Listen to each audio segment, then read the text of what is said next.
Okay, so the next thing we're going to have a look at now is the AP controller. So our AP controller is able to centrally manage PipWave APs on your network.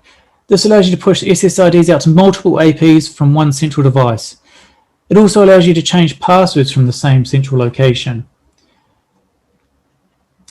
You can also update firmware using our firmware packs. I'm going to start by enabling the external AP controller and adding an access point to it. So click here, and I'm going to change it to approved list, and I'm going to add the serial number of the access point I want to add. So I'm going to save that, click apply. The access point that I am adding is currently not powered on, so I'm just going to give it power so that it boots up.